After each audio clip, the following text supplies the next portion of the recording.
Rolling. दिशा सालियन मामले में उस समय सरकार थी श्रीमान उद्धव ठाकरे जी की, पुलिस उनकी, सरकार उनकी, वाजे जैसे प्यादे थे उनके पास, और वही कारण रहा षड्यंत्र के तहत, साजिश के तहत, फिर दिशा सालियन मामला हो, सुशांत सिंह राजपूत हो, या पालघर का साधु हत्याकांड का मामला हो, सबूत मिटाने का दुष्कर्म उद्धव ठाकरे सरकार के कार्यकाल में हुआ।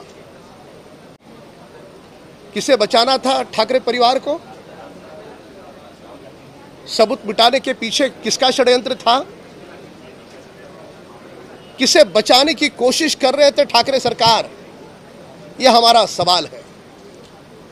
दिशा सालियन के पिता कभी गलत नहीं हो सकते, उन्होंने अपनी बेटी को खोया है, पर न्यायपालिका में जाते समय सबूत लगते हैं, और सबूत न हो तो न्याय नहीं मिल पाता।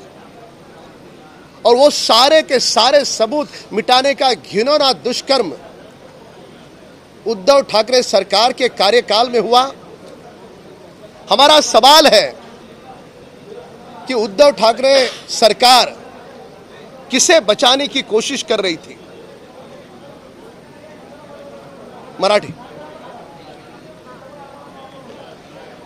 दिशा सालियन प्रकरणामध्ये षड्यंत्र रचून त्यावेळेस उद्धव ठाकरे सरकार होतं, त्यांना कोणाला वाचवायचं होतं साऱ्या देशाला, जगाला माहीत, आणि म्हणून त्या काळामध्ये सगळे पुरावे, कारण पोलीस त्यांचे वाजेसारखे प्यादे होते त्यांच्याकडे, सरकार त्यांचं, सगळे पुरावे नष्ट करण्याचं दुष्कर्म उद्धव ठाकरे सरकारच्या कालखंडात झालं।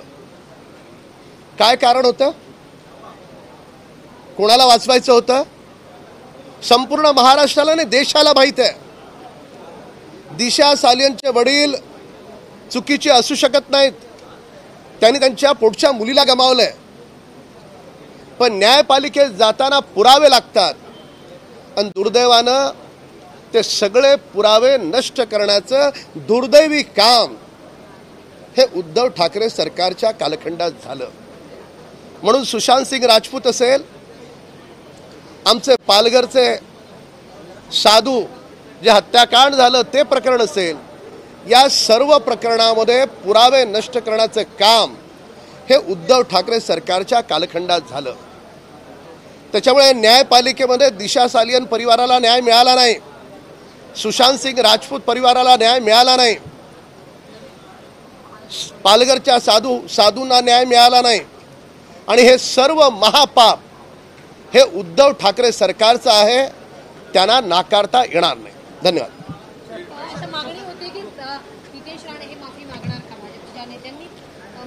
माफी मागायची असेल, दिशा सालियन प्रकरणामध्ये माफी मागायची असेल, तर तत्कालीन उद्धव ठाकरे सरकारनं दिशा सालियनच्या वडिलांपुढे हात जोडून माफी मागावी, कारण षड्यंत्र रचून पुरावे नष्ट करण्याचं काम पोलिसांना हाती धरून हे उद्धव ठाकरे सरकार ने केले। यदि माफी मांगनी है तो दिशा सालियन परिवार की माफी उद्धव ठाकरे सरकार मांगे, षड्यंत्र के तहत सारे सबूत मिटाने का घिनौना काम उद्धव ठाकरे सरकार के कार्यकाल में पुलिस को हाथ में लेकर के हुआ है।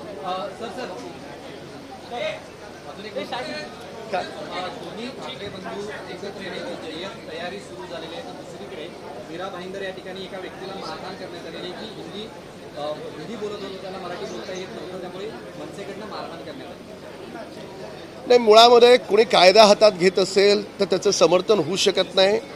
पोलिसांचं काम करतील, कायदा हातात घेणाऱ्याला शिक्षा होईल।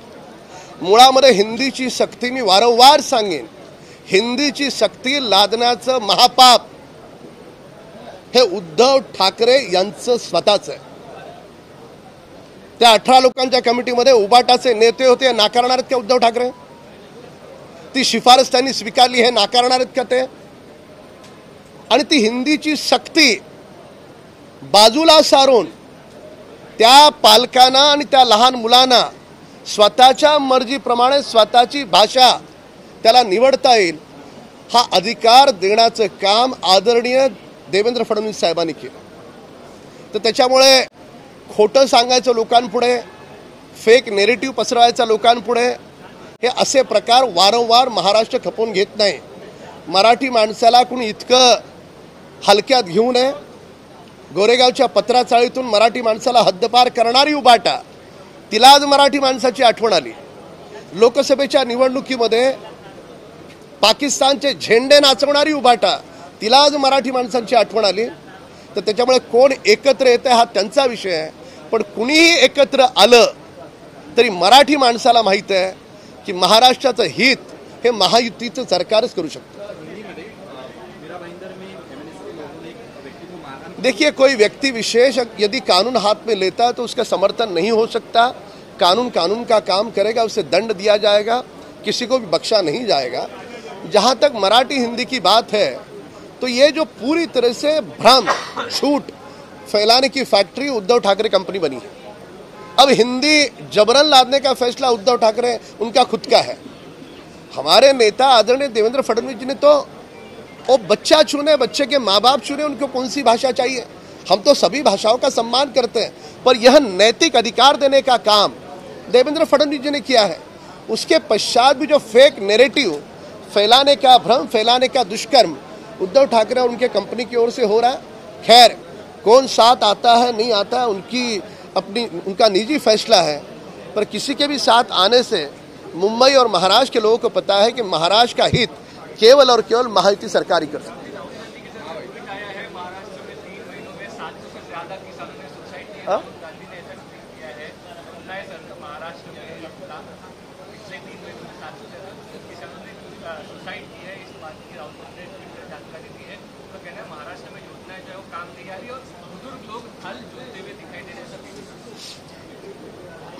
श्रीमान राहुल गांधी महाराष्ट्र की भूमि पर आकर यहाँ पे ज़मीनी हालात देखें.